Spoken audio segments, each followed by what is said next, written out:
কোথায় গোল হয়ে গেল, কোথায় চিৎকার রিয়াকশন আসলো? এগুলো আনন্দের কারণে। তাহলে খেলা দেখলে ভালো লাগে, নাচ দেখলে ভালো লাগে, স্টেডিয়ামে গেলে ভালো লাগবে, নাচলে ভালো লাগবে, সিনেমা দেখলে ভালো লাগবে, মাদকের আসরে বসলে ভালো লাগবে। যেমন খায়া দায়া মিছিল মিটিং করে কি করে না করে, তো ওদের লাভ কি? নেতার ছেলে তো কানাডায় পড়ে, আপনার কি কাজ? আপনি যে চিল্লান ভালো লাগে, 200 টাকা দিলেও ভালো লাগে, 5-10 টাকা দিলেও ভালো লাগে, সিঙ্গারা সমোসা দিলেও ভালো লাগে।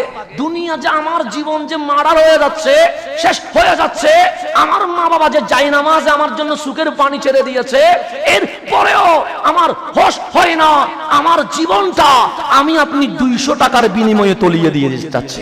আমারে জিজ্ঞেস করবে মিম্বরে দাঁড়ানোর মতো তৌফিক আমি দিয়েছিলাম, কোরআন সুন্নাহর কোন কোন কথা গোপন করেছিস হিসাব দে। সেদিন আমি তো আপনি তো আমার পক্ষে হয়ে দাঁড়াবেন না, সেদিন আমাকে খুলে খুলে বলতে হবে। সেজন্য আমাকে বাঁচানোর জন্য আমাকে হক কথা বলতে হবে।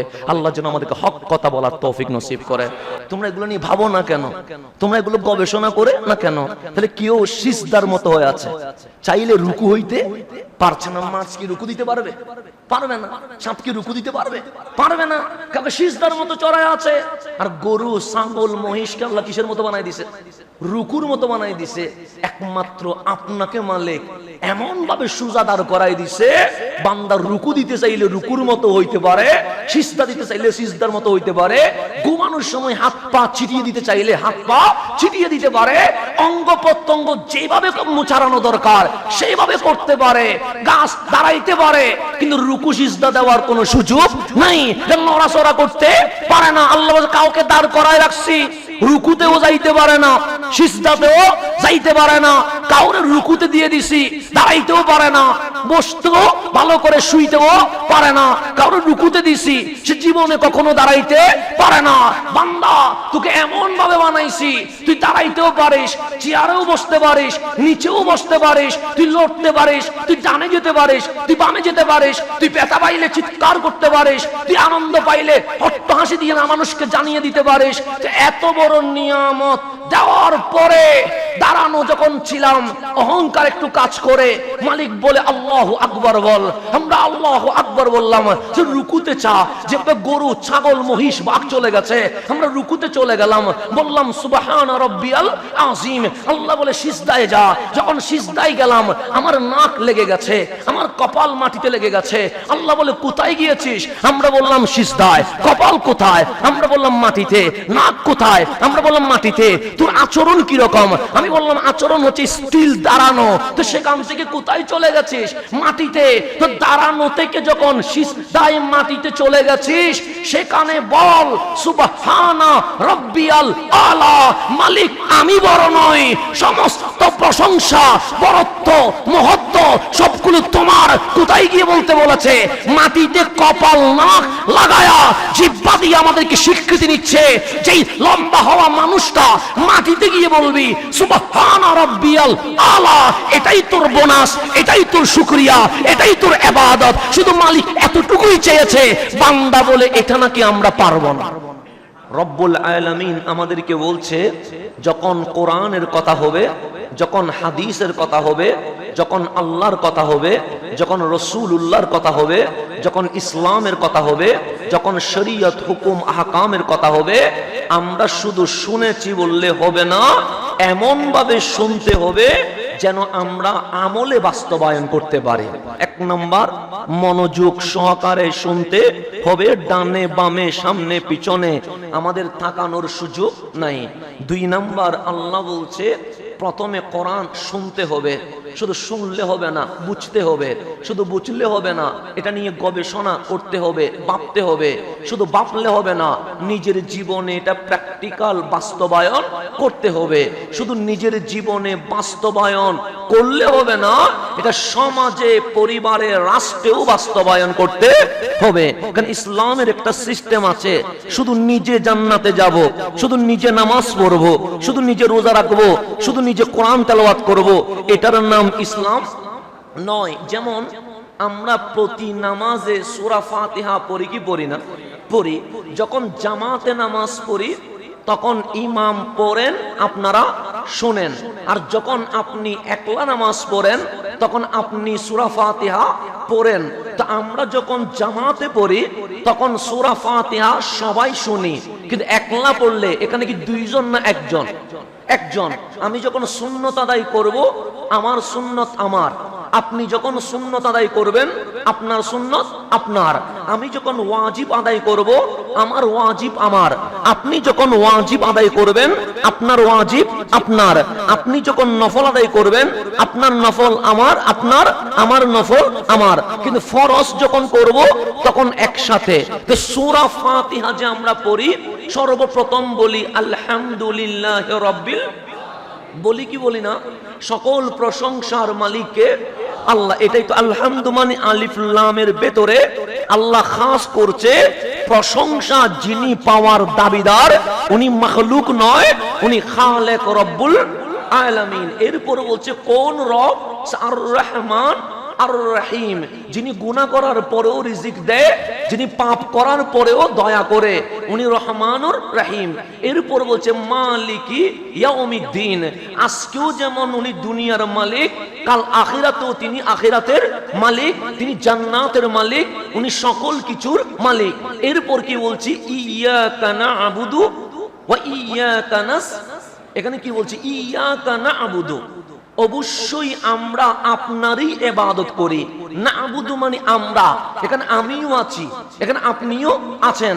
তো জামাতে যখন পড়ছি সমস্যা নাই, আমি ইমাম বললাম ইয়াকা না'বুদু ওয়া ইয়াকা নাস্তাঈন, মালিক আমি ইমাম এবং আমরা মুসল্লি, সবাই তোমারই ইবাদত করি, তোমারই কাছে সাহায্য প্রার্থনা করি। কিন্তু যখন আমি সুন্নাত আদায় করব তখন তো আমি একলা, আপনি যখন সুন্নাত আদায় করবেন তখন তো আপনি একলা, তখনও আপনি কি বলছেন? ইয়াকা না'বুদু ওয়া ইয়াকা নাস্তাঈন, আমরাই তোমার ইবাদত করছি এবং আমরাই তোমার সাহায্য প্রার্থনা করছি।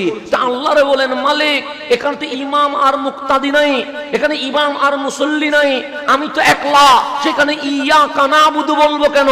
সেখানে বলবো ইয়াকা আ'বুদু, আমি আপনার ইবাদত করছি, আমি আপনার কাছে সাহায্য চাই, এটাই তো বলা দরকার। কারণ আমি যখন একলা করব তখন বলবো আমি আপনার ইবাদত করছি।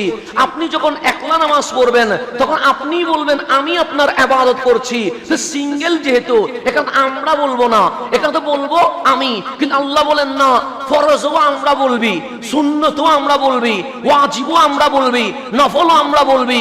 আমরা বললাম মালিক কেন? আল্লাহ বলে ইয়াকা না'বুদুর মাধ্যমে সূরা ফাতিহায় আমি সকলকে মেসেজ দিলাম, একলা জান্নাতে গেলে হবে না, সবাইকে নিয়ে জান্নাতে যেতে হবে। এটাই আল্লাহর মেসেজ। এখানে কমিউনিকেশন রক্ষা করতে হবে। সেই জন্য পাহাড়ে চলে যাওয়ার নাম ইসলাম নয়, সংসার ঘরবাড়ি বাদ দেওয়ার নাম ইসলাম নয়, পৃথিবীকে আপনি ডিনাই করে দিয়ে চলে যাওয়ার নাম ইসলাম নয়। আপনি যখন জান্নাতে যাবেন আল্লাহ বলে তুই যখন সুন্নত একলা পড়বি এটা তো আমি জানি, তুই যখন ওয়াজিব একলা পড়বি এটা তো আমি জানি, তুই যখন নফল পড়বি এটা তো আমি জানি। তো সূরা ফাতিহা আমি চাইলে বলতে পারতাম হাবিব সবাই যখন নামাজ পড়বে তখন বলবে ইয়াকা না'বুদু ওয়া ইয়াকা নাস্তাঈন, আর যখন একলা নামাজ পড়বে তখন বলবে ইয়াকা আ'বুদু ওয়া ইয়াকা আস্তাঈন, আমি তোমার ইবাদত করি, আমি তোমার কাছে সাহায্য প্রার্থনা করি। এটা চাইলে আল্লাহ ভাগ করতে পারতেন। মালিক বলেন না, হাবিব ওদেরকে বলেন একলা নামাজ পড়লে বলবে আমরাই তোমার ইবাদত করি, সবাই নামাজ পড়লে বলবে একলা নয় আমরাই তোমার ইবাদত করি। আমরা দিয়ে আমি মালিক প্রত্যেক মুসলমানের উপর দায়িত্ব দিয়ে দিলাম, একলা জান্নাতে আসলে হবে না, পরিবার সমাজ রাষ্ট্রের সবাইকে নিয়ে রহমানের ইবাদত করতে হবে এবং হাবিবের সাথে সবাইকে জান্নাতের পথে রওনা হয়ে যেতে হবে। এটার নাম ইসলাম একলা নিয়ে ভাবে না, ইসলাম সমষ্টি নিয়ে ভাবে। কি নিয়ে ভাবে? সমষ্টি নিয়ে, সবাইকে নিয়ে ভাবে। ইসলাম যদি একলা ভাবতো তাহলে শুধু আমার আমার আমার বলতো, কিন্তু ইসলামে আমার শব্দ নাই, ইসলামে আছে আমরা। আমরা দেখবেন, আমি কোরআন খুলে দেখেন শুধু আমরা আছে। ইয়া আইয়ুহাল্লাযীনা আমানুস্তাঈনু বিসসাবরি ওয়াসসালা, এখানে ইয়া আইয়ুহাল্লাযীনা আমানু, সবাই সবাই, ইসলাম সিঙ্গেল বলে নাই, হাসান তুই এটা কর এটা বলে নাই, তোমরা করবে, তারা করবে, আমরা করবে। এই তারা, তোমরা, আমরা, কোরআন খুলে দেখবেন শুধু তোমরা, আমরা, তারা, এখানে সিঙ্গেল শব্দ ইউজ করে নাই। কেন ইউজ করে নাই? কারণ ইসলাম একজন নিয়ে ভাবে না, ইসলাম সমগ্র বিশ্ব নিয়ে ভাবে। তাই আল্লাহ বলছে আমি তোমাকে নিয়ে ভাবি। সেই জন্য রব্বুল আলামিন বলছে কোরআন শুনতে হবে, কোরআন অনুধাবন করতে হবে, কোরআন থেকে যা শিখেছি তা নিজে বাস্তবায়ন করতে হবে। এরপর নিজের ভেতরে যখন আমল চলে আসবে সেটা পরিবারের ভেতরে প্রয়োগ করতে হবে। পরিবার যখন ইসলামের আওতাধীন চলে আসবে সেটা সমাজের মধ্যে প্রয়োগ করতে হবে। সমাজ যখন ইসলামের ছায়াতলে চলে আসবে সেটা রাষ্ট্রের মধ্যে প্রয়োগ করতে হবে। রাষ্ট্র যখন ইসলামের ভেতরে চলে আসবে সেটা বিশ্বের মাঝে দাওয়াত দিতে হবে। সেজন্য কামলিওয়ালা এসে নবুয়তের রিসালাতের দরজা বন্ধ করে দিয়েছে, কিন্তু উম্মতকে দায়িত্ব দিয়েছে। আমার উম্মতের আলেমগণ ওয়ারাসাতুল আম্বিয়া, নবীদের উত্তর অধিকারী। সুতরাং আলেমদের উচিত একলা নয়, সবাইকে নিয়েই জান্নাতের পথে রওনা হয়ে যাওয়া। সেজন্য একজন নিয়ে ভাবলে হবে, শুধু কোটিপতি শ্রেণী নিয়ে ভাবলাম গরিব বাদ দিয়ে দিলাম হবে না, শুধু গরিব নিয়ে ভাবলাম কোটিপতি বাদ দিলাম হবে না। আমাকে সকল সেক্টরের মানুষ নিয়ে কি করতে হবে? সামনের দিকে এগোতে হবে। তাহলে 1 নাম্বার মনোযোগ দিয়ে শুনতে হবে, 2 নাম্বার ফিরতে হবে আল্লাহর দিকে, 3 নাম্বার আল্লাহর ইবাদতের পাশাপাশি মা বাবার সেবা খেদমত ইন্তজাম করতে হবে, দায়িত্ব পালন করতে হবে। এরপর আসেন আমরা নামাজ পড়ি কি পড়ি না? পড়ি। যেমন আজকে বৃষ্টি হচ্ছে, মসজিদে আসা আমাদের জন্য আপনি আমি বলছি কষ্টকর হচ্ছে। ফজর যখন শীতকাল হয় তখন ওযু করতে কি হয়ে যায়? খুব কষ্ট হয়ে যায়। জোহরে যখন ডিউটি থাকে তখন ডিউটি বাদ দিয়ে নামাজ পড়াটা আপনার জন্য অনেক কষ্টের কারণ হয়ে যায়। যখন 8 ঘন্টা ডিউটি করে আসরের সময় অফিস থেকে বের হন, মসজিদের আজান শুনে বলেন ক্লান্ত লাগছে, একটু রেস্ট নিয়ে নেই। এভাবে কখন যে জোহর চলে যায়, কখন যে আসর চলে যায়, কখন যে মাগরিব এশা চলে যায়, এটার কোনো খেয়াল থাকে না। আর ফজর পড়ি না বললেই তো চলে। তো এই যে আমাদের উপর এই আমল চলে আসলো, মাহে রমজানের রোজা চলে আসলো, এরপর যাকাত চলে আসলো, এরপর হজ চলে আসলো, এগুলো তো বা ব্যক্তিগত আমল, সবার জন্য কি আছে? প্রয়োগ আছে। এরপর আপনার জীবনে যে কষ্ট এটা আবার আমার জীবনে নাই, আমার জীবনে যে কষ্ট এটা আবার আপনার জীবনে নাই। সেই জন্য আমরা যখন দুঃখে পড়ে যায় তখন আল্লাহরে বলি, মালিক খুঁজে শুধু আমারে পাইছো নাকি? এই কষ্ট তো আমি নিতে পারছি না, ওরে দাও না কেন? ও তো নামাজ পড়ে না, ও তো ওখানে জেনা করে, ও তো ওখানে মদ খায়। তুমি যদি আযাব দেওয়ার মন চাইতো ওর উপর দিয়ে দিতা। আমি তো মসজিদের মুসল্লি, আমার উপর আযাব দেওয়ার কোনো দরকার নাই। এরকম অনেক কমেন্টস আমরা করি কি করি না? করি। তা আল্লাহ কোরআনে কি বলছে? আল্লাহ বলছে লা ইউকাল্লিফুল্লাহু নাফসান ইল্লা উসআহা। বান্দা শোনো, তুমি যে কমেন্টস গুলো করছো এগুলো মানাই না। তুমি যে বলছো এটা আমি পারবো না, মানাই না, তা আমার জন্য কষ্ট হচ্ছে, মানাই না। তুমি যে অভিযোগ করছো অমুকরে দাও নাই কেন, অমুকের উপর কষ্ট ঢেলে দাও নাই কেন, এগুলো তোমার মুখে মানাই না কেন? আমি রহমান জানি আমার বান্দা কতটুকু নিতে পারবে, কতটুকু নিতে পারবে না। লা ইউকাল্লিফুল্লাহু নাফসান ইল্লা উসআহা। আমি আল্লাহ কাউকে তার সামর্থ্যের বাইরে কোনো কাজের ভার কখনো দেই না, এমন বোঝা চাপিয়ে দেই না যেটা আমার বান্দা করতে পারবে না।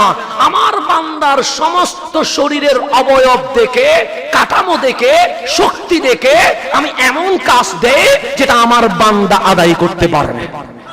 ঘোষণাকার আল্লাহ লা ইউকাল্লিফুল্লাহু নাফসান ইল্লা উসআহা। কষ্টের সাধ্যের বাইরে কোনো কাজ আমি আল্লাহ চাপিয়ে দেই না। এটা ঘোষণাকার আল্লাহর। আল্লাহর ঘোষণা হচ্ছে আমি কষ্ট হবে এমন কোনো কাজ দেই না। যেমন আমরা পুরুষ মানুষ, আমাদেরকে 30 দিনে 30 দিন কি করতে হয়? নামাজ পড়তে হয়। কিন্তু মা জাতির মাসে কিছুদিন নামাজ কি আছে? মাফ করে দেওয়া, কাজানা আদায় করতে হবে এরকম না, ডাইরেক্ট মাফ করে দেওয়া। কেন? আল্লাহ জানে যেটা আপনি আমি পারবো সেটা আমার মা, আমার বোন, আমার ওয়াইফ পারবে না। আল্লাহ বলেন নারী জাতি আমি তো রহমান, দুঃখ আমি বুঝি, তোমাদের যেই সময়টা কষ্টকর হয় মাসে 3, 5, 7 দিন, আমি রহমান যেহেতু সামর্থ্যের বাইরে বোঝা চাপিয়ে দেই না, তোমরা নারীদের জন্য মাসে 3, 5, 7 দিন আমি আল্লাহ নামাজ মাফ করে দিয়েছি। এটা ঘোষণা কার? আল্লাহ দেখছেন। আল্লাহ ছেলেও পারবে কিনা দেখেছে, মেয়ে পারবে কিনা দেখেছে। ছেলের শরীরের অবয়ব, নারীর শরীরের অবয়ব দুইটা একরকম নয় বলে মালিক বলে তুমি যেটা পারবে তোমার বোন সেটা পারবে না। তুমি 30 দিনে 30 দিন নামাজ পড়বে, তোমার বোনের জন্য আমি মাসে 3, 5, 7 দিন নামাজ কি করে দিয়েছি, মাফ করে দিয়েছি। কেন? লা ইউকাল্লিফুল্লাহু নাফসান ইল্লা উসআহা। তো আপনি যদি বলেন ফজর আমার জন্য কষ্টকর হয়ে যায়, আল্লাহ বলে তোমার কষ্ট হয় এমন কোন কাজ আমি চাপিয়ে দেই না। আল্লাহ বলে তুমি পারবে, আর আপনি বলছেন আমি পারবো না। আল্লাহ বলে যোহর তুমি পারবে, আপনি বলছেন আমি পারবো না। আল্লাহ বলে আসর তুমি পারবে, আপনি বলছেন আমি পারবো না। আল্লাহ বলে মাগরিব এশা তুমি পারবে, আপনি বলছেন আমি পারবো না। তাহলে আল্লাহ বলে পারবে, যিনি বানাইছে উনি বলে পারবে, আমি বলি পারবো না। তো এই কথাটাতে ঈমান থাকবে না ঈমান চলে যাবে? ঈমান চলে যাবে। কারণ আল্লাহ বলছে তোর কষ্ট হয় এমন কিছু আমি দিব না। সেই জন্যই আল্লাহ তো নামাজ দিয়েছিল 50 ওয়াক্ত। তা আল্লাহ জানে না এই 50 পারবে না? হ্যাঁ জানে তো। সেই জন্য মাঝখানে মুসা আলাইহিস সালামকে দাঁড় করে দিয়েছে। কেন? হাবিব যখন রহমানকে দেখে ফেলেছে, আল্লাহ যখন দেখে ফেলেছে, আনন্দে এমন আত্মহারা ছিলেন, আল্লাহ প্রেমে এমন বিভোর ছিলেন, রহমানের প্রেমে এমন ডুবে গিয়েছিলেন যে আমার হাবিব 50 ওয়াক্ত যখন নিয়েছেন কিছু বলে নাই, আপত্তি করে নাই। কারণ রহমান দিয়েছে, হাবিবের রহমান নিয়েছে। উনি যখন চলে আসছে আল্লাহ বলে কালিম আমার হাবিব চলে যাবে, তুমি মাঝখানে একটু আটকে দিও। কেন? আমার বান্দা 50 পারবে না। হাবিব যেহেতু রহমানকে দেখে ফেলেছে, এমন অবস্থা হয়ে গেছে মা জাগাল বাসারু ওয়া মা তাগা। আমার হাবিবের দৃষ্টি ডানে বামে যায় নাই। হাবিবকে আমি অনেক কিছু দেখাইছি, হাবিবের দৃষ্টি ওদিকে যায় নাই। কারণ যে আল্লাহ দেখে তার মাখলুক দেখার সময় আর হয় না। যে মালিক দেখে ফেলেছে সে কি আর অন্য কিছু দেখবে? যে জান্নাত দেখে এরা যদি জাহান্নাম দেখতে বলেও জীবনে দেখবে না। ও বলবে যে এটা দেখার, এটা দেখে ফেলেছে, আমি জাহান্নাম দেখবো কেন? তো যেখানে হাবিব দেখছে মাহবুবকে, সেখানে চোখ এদিক সেদিক যাওয়ার কোনো সুযোগ আছে? প্রেমে বিভোর হয়ে গেছে। কার? মালিকের প্রেমে। সেই জন্য আল্লাহর প্রেমে এত বিভোর হয়ে গেছে, আল্লাহ বলে গিফট দিলাম, হাবিব বলে নিয়ে নিলাম। আল্লাহ বলে কালিম দাঁড়িয়ে যাও, কারণ বান্দা পারবে না। যখন নিয়ে যাচ্ছে কালিম বললেন হাদিয়া নিলেন বুঝি? হ্যাঁ। কি নিলেন? সে মেরাজ করলাম, মেরাজ নিয়ে যাচ্ছি। কত? সে 50। সে পারবে না তো। সে আমি বনি ইসরাইলের নবী ছিলাম, ভালো অভিজ্ঞতা আছে আমার, পারবে না, কমায়া নেন। হাবিব যায়, মালিক বলে 5। হাবিব যায়, মালিক বলে 5 কমায়া দিলাম। কমাইতে কমাইতে কত? 45। তো কালিম যখন 45 ক্রস হয়ে গেছে, বাকি আছে কত? 5। কালিম বলছে পারবে না, হাবিব বলে কমাইতে লজ্জা লাগছে। তার মানে হাবিবের বিশ্বাস, হাবিবের ইয়াকিন উম্মত 5 ওয়াক্ত পারবে। তা আল্লাহ বলছেন হাবিব আপনি যেখানে থেমে গেছেন আমিও সেখানে থেমে গেলাম। হাবিব বলে উম্মত পারবে, আল্লাহ বলে বান্দা পারবে, আর আমি উম্মত হইয়া হাবিবুল্লাহর মালিকের বান্দা হয়ে বলছি পারবো না। আল্লাহ বলছে লা ইউকাল্লিফুল্লাহু নাফসান ইল্লা উসআহা। পারবি না এমন কোনো কিছু দেই নাই, যেটা পারবি সেটাই করার জন্য ফরজ করে দিয়েছে। এটা ঘোষণা কার? আল্লাহ। তা আপনি একটু গভীরভাবে যদি খেয়াল করে দেখেন, আমার যে বিল্ডিংটা ইঞ্জিনিয়ারে ড্রয়িং করে উনি এসে দেখভাল করে, যখন বিল্ডিংটা 100তে 100 হয়, আমরা শুধু স্যালারি দিই না, সাথে কি দিই? একটু বকশিশ বোনাস দিয়ে দিই। কথা ঠিক না? কেন? পছন্দ হয়েছে। আপনি ডাক্তারের কাছে গেছেন, আইসিইউতে চলে গেছেন, নিঃশ্বাস একটু আপ ডাউনে কি হচ্ছে, সমস্যা হচ্ছে, আপনি আল্লাহ তাআলার মর্জি 2 দিন পর আপনি সুস্থ হয়ে গেছেন, বিল ধরিয়ে দিয়েছে 2 লাখ বা 3 লাখ, কিন্তু আপনি 2-3 লাখ দেন না, আপনি ডাক্তারের উপর খুশি হয়ে কিছু বোনাস দেন। এরকম দেওয়া হয় কি হয় না? হয়। আমার বাচ্চা হয়েছে, বাচ্চা দিয়েছে কে? আল্লাহই তো। তো মেডিকেলে যখন আমার ওয়াইফ ছিল, আমি শুধু ডাক্তারকে বকশিশ বকশিস দিই নাই, যারা নার্স ছিল তাদেরকেও কি দিয়েছি, বকশিস দিয়েছি। পুরা মেডিকেল আমি মিষ্টি কি করে দিয়েছি, বিতরণ করে দিয়েছি। কেন? আমি খুশি হয়েছি যে এই মেডিকেলে, এই হসপিটালে আমার বাচ্চাটা সুস্থ মতো কি হয়েছে, দুনিয়ার চোখ দেখেছে, দুনিয়ার মুখ দেখেছে, সেই জন্য আমি বোনাস দিলাম। তা আমার মালিক বলে সামান্য ডাক্তার, এটা ওয়াসিলা, এটা অপারেশন করেছে, হয়তো বা আইসিইউতে তোকে দিয়েছে, তুই বেতনও দিয়েছিস, বোনাসও দিয়েছিস, আর আমি 24 ঘন্টা তোকে কোন প্রকার আইসিইউ ছাড়া, যেই হসপিটাল ছাড়া, ডাক্তার ছাড়া যে অক্সিজেন দিলাম, তার বিনিময়ে তুই আমাকে কি দিয়েছিস? আপনি কখনো থ্যাঙ্কস বলেছেন?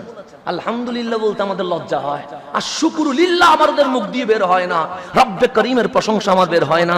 আপনি দুনিয়ার দিকে তাকান, দেখবেন কিছু প্রাণী আছে সিজদার মতো হয়ে আছে, আছে না? সাপ বলেন, সাপ কিসের মতো হয়ে আছে?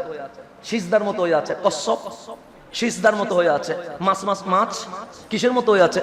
সিজদার মতো হয়ে আছে, সিজদার মতো। দেখেন কচ্ছপ দেখবেন কিভাবে হাঁটছে, সিজদা, দাঁড়াইতে পারে না, সিজদার মতো হয়ে আছে। আপনি সাপের দিকে দেখেন, সিজদার মতো হয়ে আছে। মাছের দিকে দেখেন, তিমি মাছ হোক, সেটা কি হচ্ছে, কিসের মতো হয়ে আছে? সিজদার মতো হয়ে আছে। সেটা হাঙ্গর হোক, সিজদার মতো হয়ে আছে। আর পৃথিবীর বড় বড় প্রাণীর দিকে দেখান, সেটা বাঘ হোক, সেটা মহিষ হোক, সেটা গরু হোক, রুকুর মতো হয়ে আছে। দাঁড়াইতে পারে না জীবনে কখনো। এগুলো একটু দেখবেন, আল্লাহ বলছে আফালা তাতাদাব্বারুন, তোমরা এগুলো নিয়ে ভাবো না কেন, তোমরা এগুলো গবেষণা করে না কেন? তাহলে কেউ সিজদার মতো হয়ে আছে, চাইলে রুকু হইতে পারছে না। মাছ কি রুকু দিতে পারবে? পারবে না। সাপ কি রুকু দিতে পারবে? পারবে না, কারণ সিজদার মতো চড়ায় আছে। আর গরু, ছাগল, মহিষকে আল্লাহ কিসের মতো বানাই দিছে? রুকুর মতো বানাই দিছে। একমাত্র আপনাকে মালিক এমন ভাবে সুজা দাঁড় করাই দিছে, বান্দার রুকু দিতে চাইলে রুকুর মতো হইতে পারে, সিজদা দিতে চাইলে সিজদার মতো হইতে পারে, ঘুমানোর সময় হাত পা ছিটিয়ে দিতে চাইলে হাত পা ছিটিয়ে দিতে পারে, অঙ্গ প্রত্যঙ্গ যেভাবে মুছারানো দরকার সেইভাবে করতে পারে, গাছ দাঁড়াইতে পারে, কিন্তু রুকু সিজদা দেওয়ার কোনো সুযোগ নাই, নড়াচড়া করতে পারে না। আল্লাহ কাউকে দাঁড় করায় রাখছি, রুকুতেও যাইতে পারে না, সিজদাতেও যাইতে পারে না, কাউরে রুকুতে দিয়ে দিছি, দাঁড়াইতেও পারে না, বসতেও ভালো করে শুইতেও পারে না, কাউরে রুকুতে দিছি, সে জীবনে কখনো দাঁড়াইতে পারে না।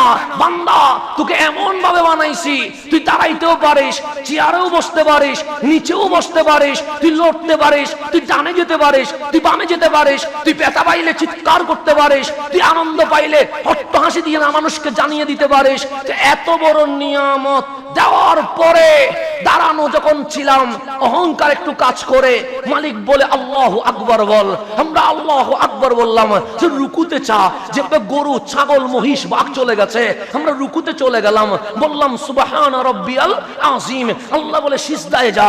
যখন সিজদায় গেলাম, আমার নাক লেগে গেছে, আমার কপাল মাটিতে লেগে গেছে। আল্লাহ বলে কোথায় গিয়েছিস? আমরা বললাম সিজদায়। কপাল কোথায়? আমরা বললাম মাটিতে। নাক কোথায়? আমরা বললাম মাটিতে।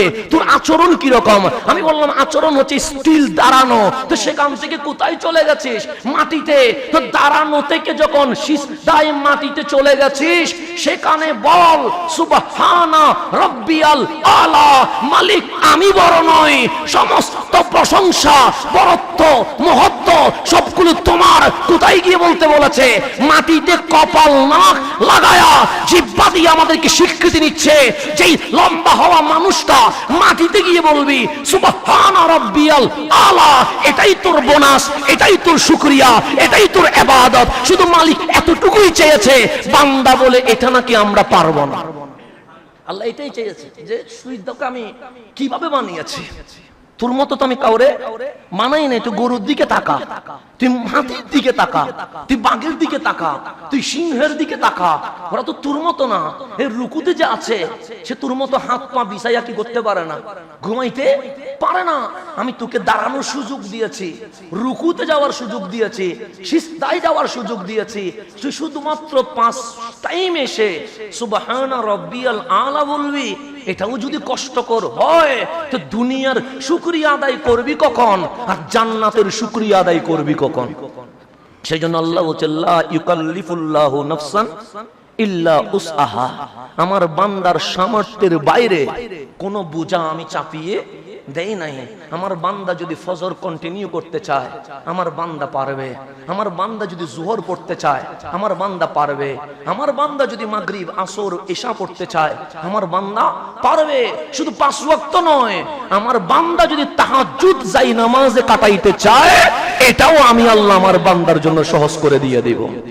তা আল্লাহ আপনাকে বলছে আমি সামর্থ্যের বাইরে কোনো কাজ করি নাই।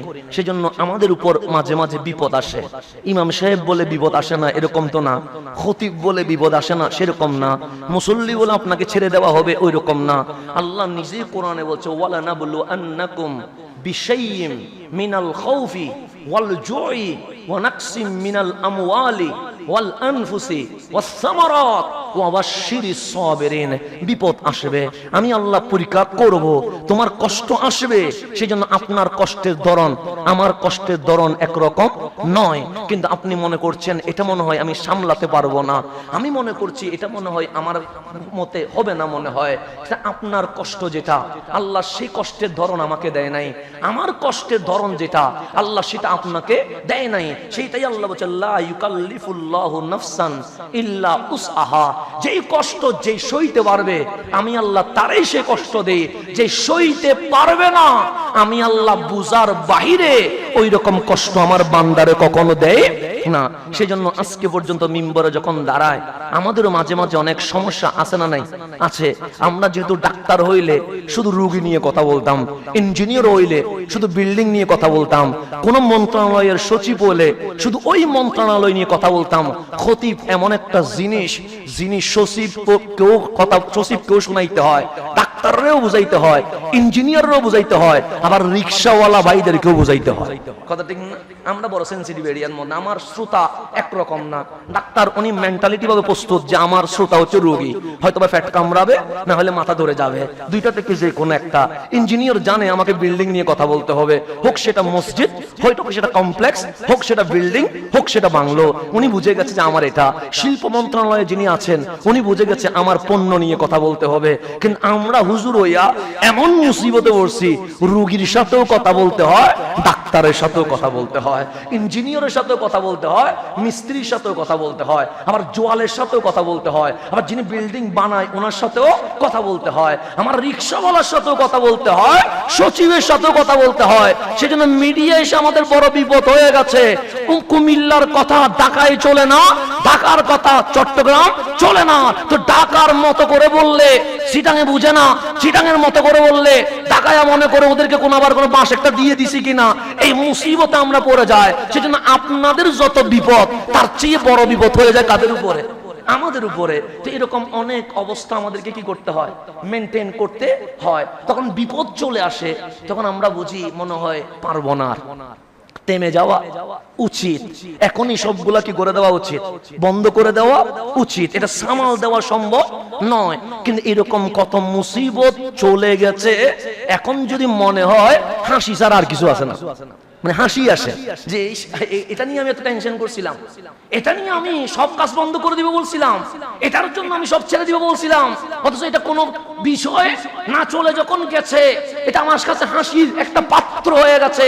সেই জন্য ক্লাস 8 আপনি যেই জন্য কেঁদেছিলেন, মনে করছিলেন এটা হয়তোবা পার পাওয়া সম্ভব নয়, ক্লাস 10 যে জন্য আফসোস করছিলেন, মনে হয়েছিল জীবন মনে হয় এটা ছাড়া চলে না, ইন্টারে এসে যেটার জন্য কেঁদেছিলেন, মনে হয়েছিল আমার ভবিষ্যৎ মনে হয় অন্ধকার হয়ে গেছে, ইউনিভার্সিটির দরজায় গিয়ে যখন বলেছিলেন যে এটা যদি না হয় মনে হয় আমি পারবো না। কিন্তু আজকে আপনি বুকে হাত দিয়ে ভাবেন যেগুলার জন্য কাঁদছিলাম এগুলা হয় নাই, আমার জীবনে কিছুই হয় নাই, এটা আমার কোন বিষয়বস্তুর মধ্যে নাই, শুধু শুধু কান্না করছিলাম।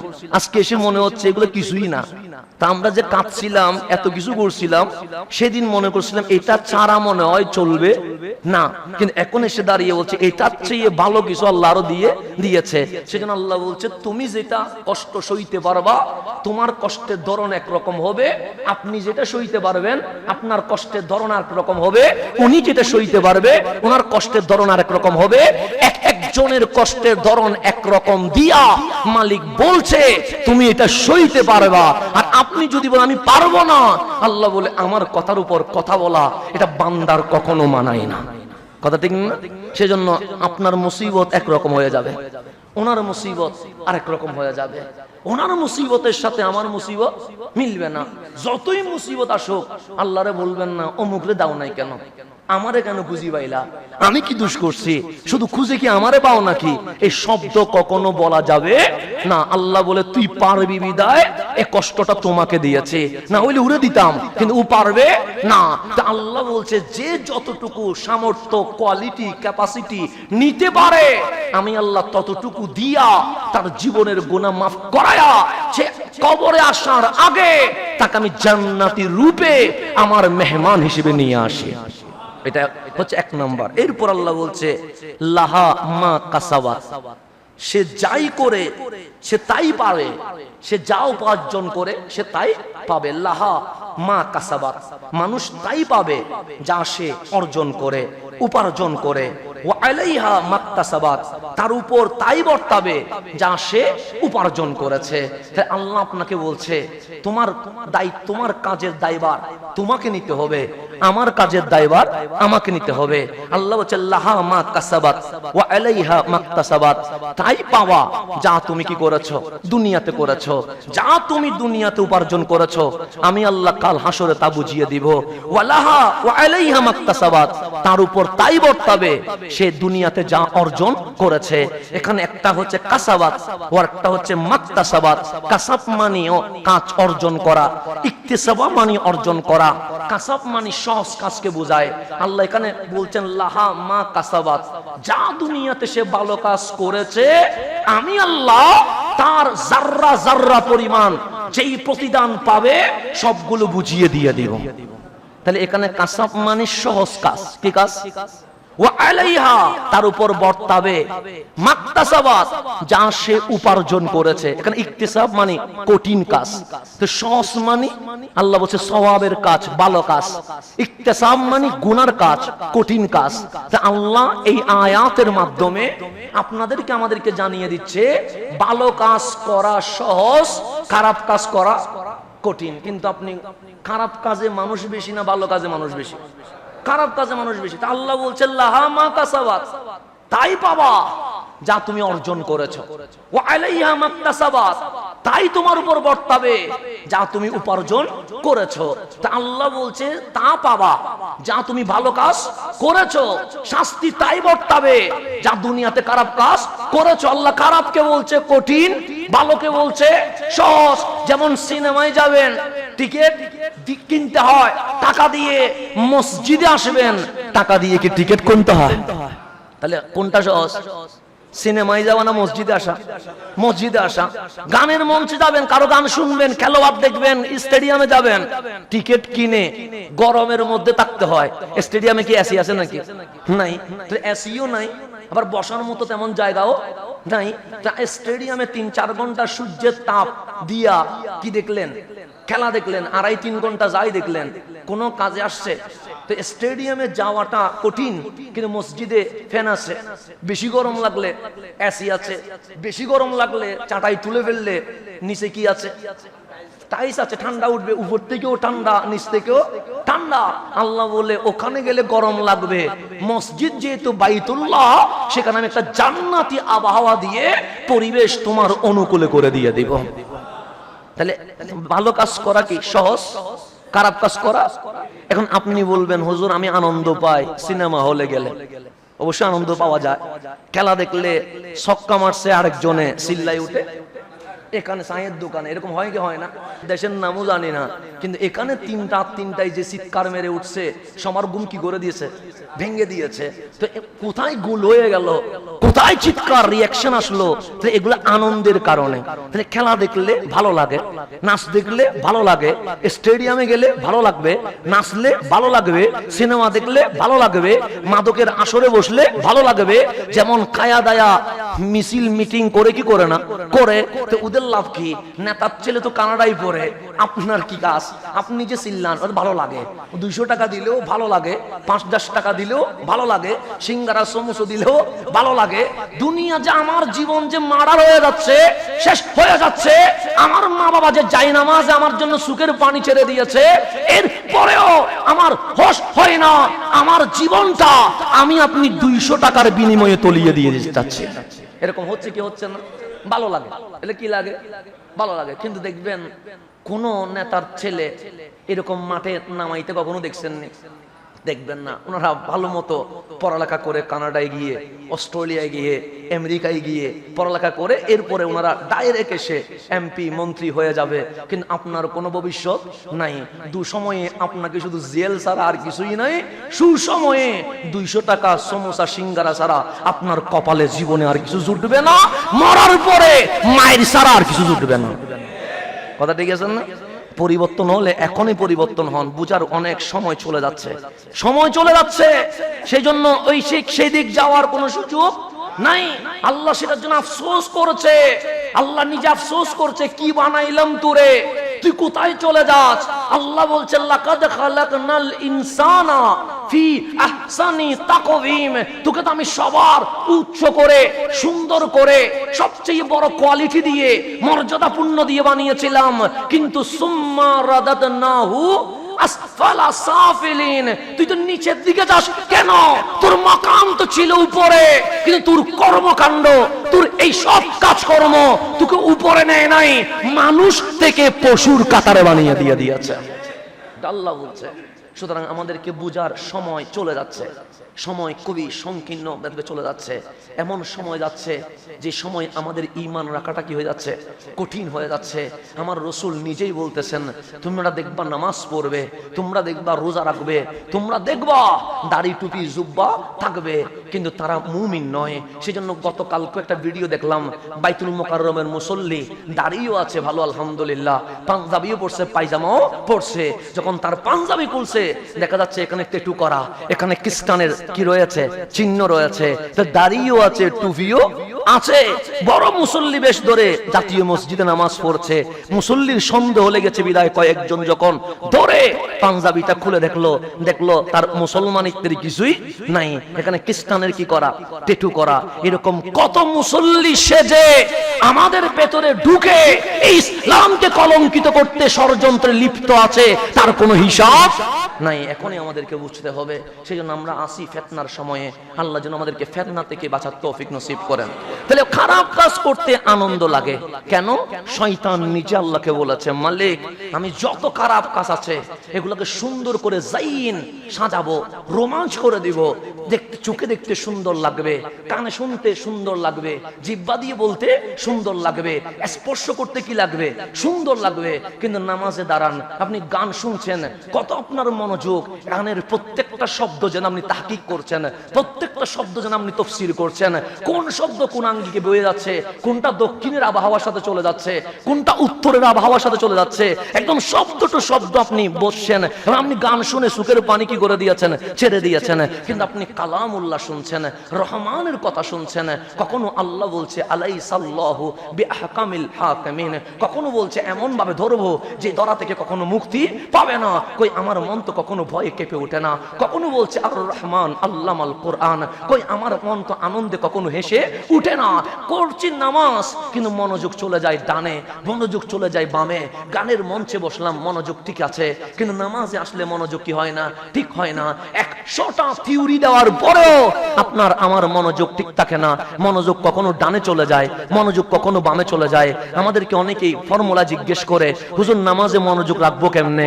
আমরা বলি যখন দাঁড়াবেন তখন চোখ থাকবে সিজদার মাকামে, যখন রুকুতে যাবেন তখন চোখ থাকবে কোথায়, পায়ের দিকে, দেখবেন মনোযোগ যাবে না। কখনো বলি সুবহান রাব্বিয়াল আযীম 3 বার বলিয়েন না, 7 বার বলেন। সিজদায় গিয়ে সুবহান রাব্বিয়াল আলা 3 বার 1 বার বলিয়েন না, 7 বার বলেন। মনোযোগ কি থাকবে, ঠিক থাকবে। কখনো বলি পিছনে মনে করেন আজরাইল দাঁড়ায় আছে, আপনার ডানে জান্নাত দাঁড়ায় আছে, আপনার বামে জাহান্নাম দাঁড়ায় আছে, আপনি ফুলসিরাতে দাঁড়ায় আছেন, আপনার সামনে রহমান আপনার নামাজ দেখতে আছে। এভাবে করে নামাজ পড়েন, এরপরেও মনোযোগ থাকে না। আপনি কল্পনা করতে বলছি আপনার শাহী রগের কাছে রহমান আছে, আপনাকে কল্পনা করতে বলছি, আপনার পিছনে কি আছে? আজরাইল আছে, আপনি দাঁড়িয়ে আছেন ফুলসিরাতের উপরে, আপনার ডানে জান্নাত বামে জাহান্নাম। এইভাবে নামাজ পড়েন, এরপরেও মনোযোগ ঠিক রাখতে পারি না, তারপরে বলি হ্যাঁ এইভাবে নামাজ পড়েন, এটা আপনার শেষ নামাজ, আর 2 মিনিট পর আপনি মরে যাবেন। আপনার শেষ নামাজ পড়ে মনে করে নামাজ পড়েন, এরপরেও মনোযোগ ঠিক থাকে না। কিন্তু সিনেমা দেখলে মনোযোগ ঠিক থাকে, গানের আসরে মনোযোগ ঠিক থাকে। শয়তান বলছে জাইন মুজাইন, টাইলস দিয়ে এসি দিয়ে ফ্যান দিয়ে যেভাবে সাজানো হয়, আমি খারাপ কাজগুলাকে সাজাবো। এরপর মাওলা তোমাকে বলছি, আমি সিনেমা হলে বসবো না, আমি নাটকে বসবো না, আমি জেনায় বসবো না, আমি স্টেডিয়ামে বসবো না, আমি সিরাতে মুস্তাকিমের রাস্তায় বসবো। যেই বান্দা তোমার দিকে আসবে তাকে তোমার পথ থেকে বাধা দিয়ে জাহান্নামের পথে নিয়ে যাবে। এটা ঘোষণা কাজ শয়তানের। শয়তানে বলতেছে প্রথমে খারাপ কাজ তো সাজাবে সুন্দর করে, কে? শয়তানে। সেজন্য এগুলো আমাদের ভালো লাগে, গান ভালো লাগবে, খেলা ভালো লাগবে, নাটক ভালো লাগবে, জেনা ভালো লাগবে, মাদক ভালো লাগবে, হানাহানি রক্তপাত এগুলো কি লাগবে? ভালো লাগবে। কিন্তু ও বলতেছে আমি কিন্তু সিনেমা হলে তাকি না। কে বলতেছে? শয়তান। আপনি মনে করছেন শয়তান মনে হয় সিনেমা হলে তাকে মনে হয়, এবছর আমি সিনেমা হলে তাকি না, আমি নাটকে তাকি না, আমি যেখানে জেনা চলে সেখানে কেন? ওরা যত শয়তান হয়ে বসে আছে সেখানে আমি তাকি কি করব? যারা শয়তান হয়ে বসে আছে মিনাল জিন্নাতি ওয়ান নাস, যারা শয়তান হয়ে বসে আছে ওই সিনেমা হলে গিয়ে আমি কি করতাম? যারা নাটকের মধ্যে শয়তান হয়ে বসে আছে ওদেরকে দেখে আমি কি করব? তো তুমি বসবা কোথায়? আল্লাহরে বলছে মালিক তুমি যে বলছো সিরাতে মুস্তাকিম, আর বান্দারে বলছে ইহদিনাস সিরাতাল মুস্তাকিম, যে দোয়া তুমি শিখাই দিছো ওই সিরাতে মুস্তাকিমের মূল রুটে বসে থাকবো। যখন তোমার কাছে কেউ আসবে তাকে আমি এভাবে দাঁড় করায়া সিনেমা নাটক জেনা বেবিচার এগুলাকে সুন্দর করে মুজাইন করে কাউকে ডানে পাঠাই দিব, কাউকে বামে পাঠাইয়া দিব, কাউকে উত্তরে পাঠাইয়া দিব, কাউরে দক্ষিণে পাঠাইয়া দিব, কাউরে পশ্চিমে পাঠাইয়া দিব। সেই জন্য আল্লাহ বলছে হাবিব আপনি যখন খারাপ কাজের আধিক্যতা দেখেন আপনি আশ্চর্য হলেও আজাবা, আপনাকে আশ্চর্য করে দেয়। কেন? সিনেমাতে মানুষ বেশি যায়, নাটকে মানুষ বেশি যায়, মেলায় মানুষ বেশি যায়, উলঙ্গপনায় মানুষ বেশি যায়। এটা আমাকে নয় হাবিবুল্লাহকে আশ্চর্য করবে। আল্লাহ বলছে আপনাকে আশ্চর্য করে দিবে যখন আপনি খারাপ কাজের আধিক্যতা দেখবেন। তো আপনি সিনেমা দেখলে, নাটক দেখলে, জেনার মহল দেখলে আশ্চর্য হবেন।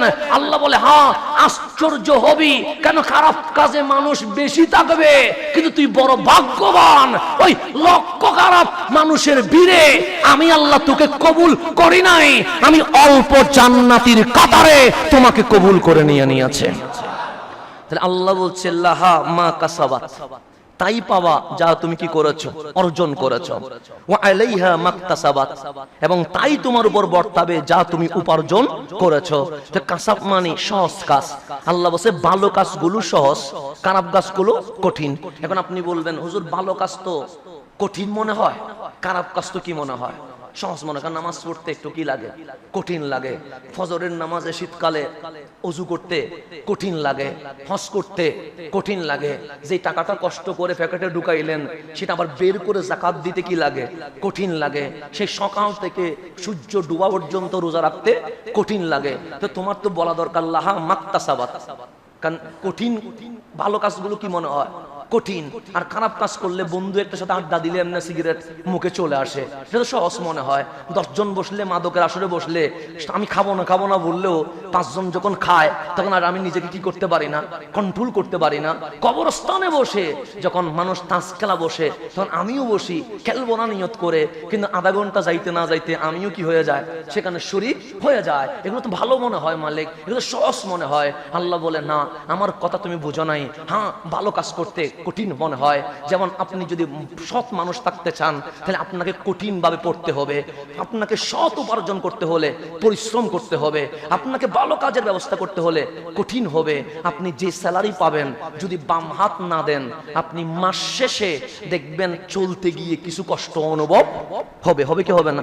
হবে। হালাল রুজিতে চলা যায়, ঋণ হয় না, কিন্তু কষ্ট হয়। ঋণ হয় না, কি হয়? হালাল যদি রিজিক থাকে কষ্ট হয়, চলা যায়, কিন্তু ঋণ হয় না।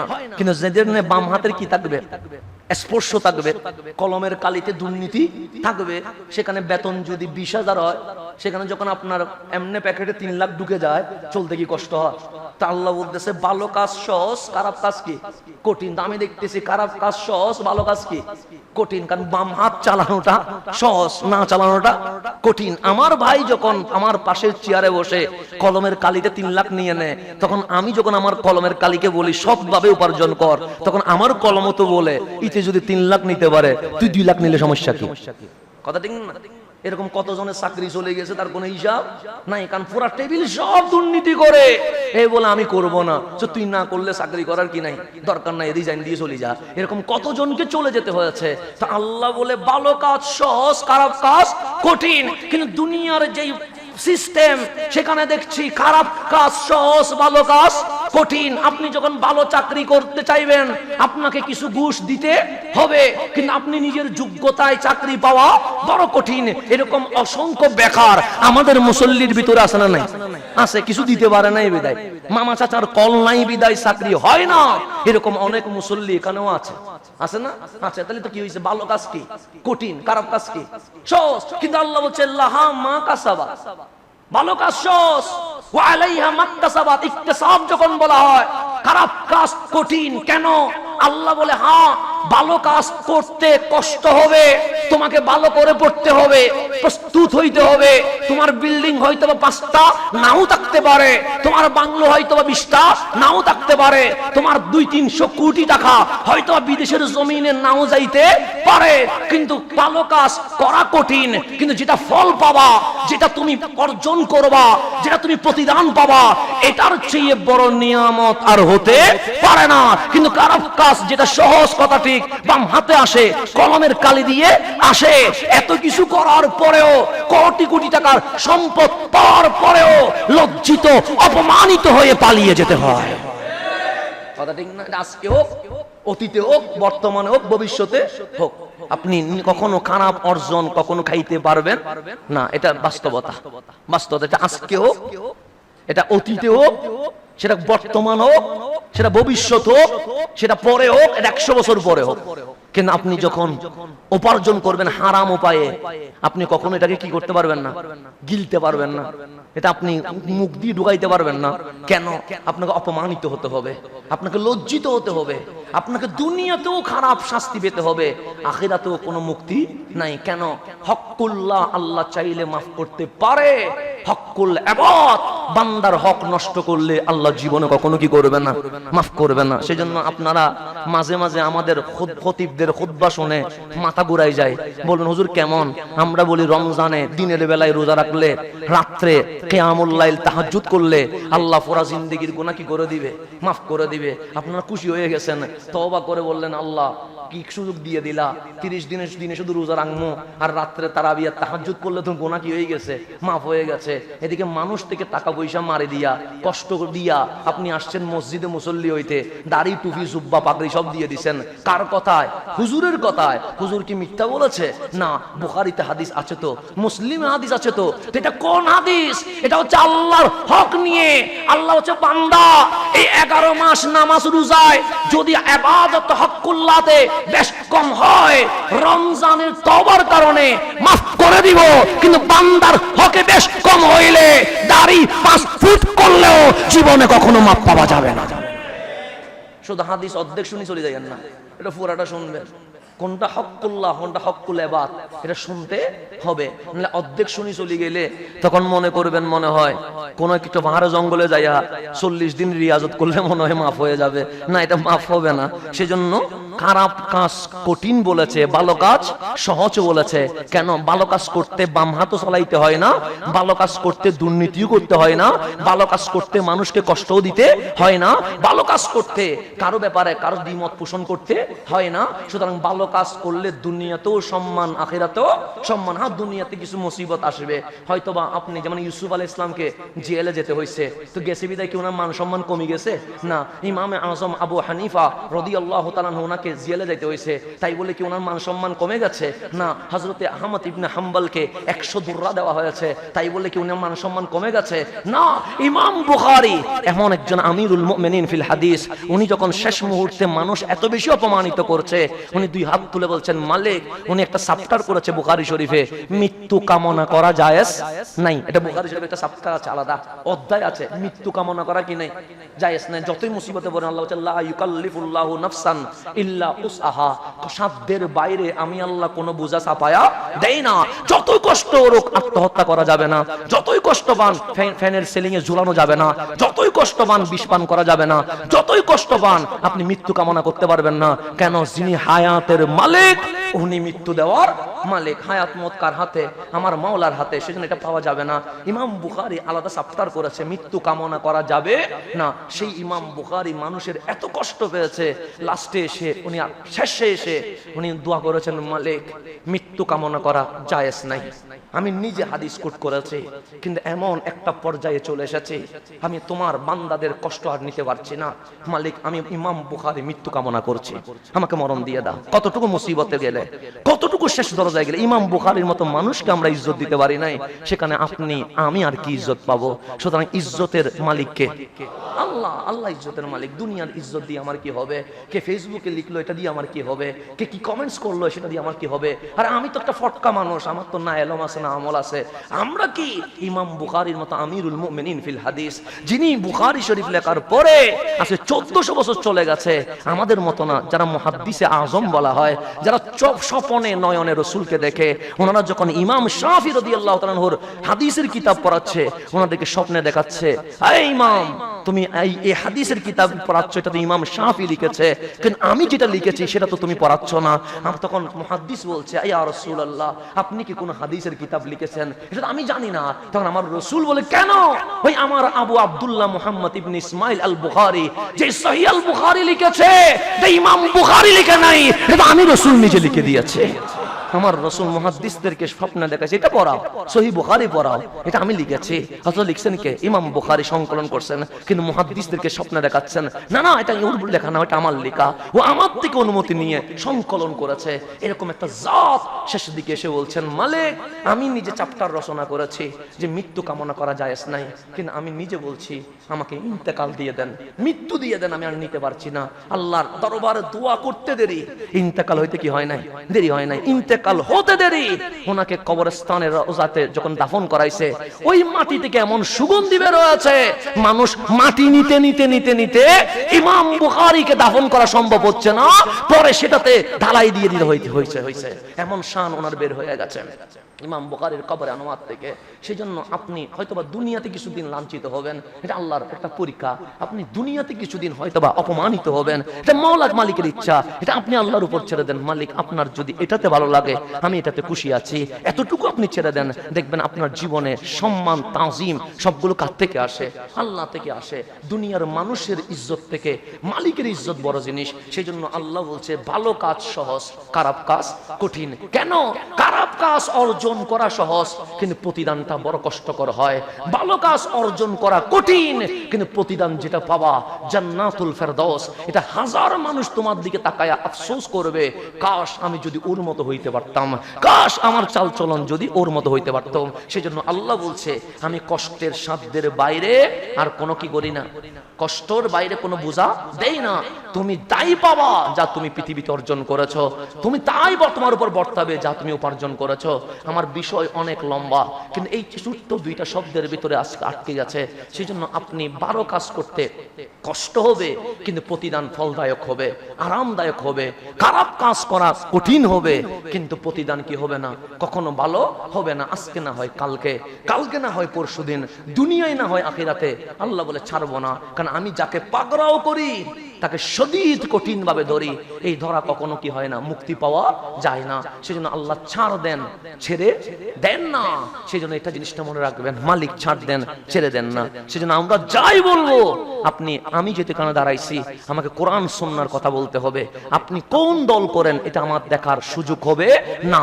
দুনিয়ার দল এক জিনিস, আল্লাহ এবং রসুলের দল আরেক জিনিস। আমাকে দেখতে হবে পৃথিবী রাজি হচ্ছে না আল্লাহ এবং রসুল রাজি হচ্ছে।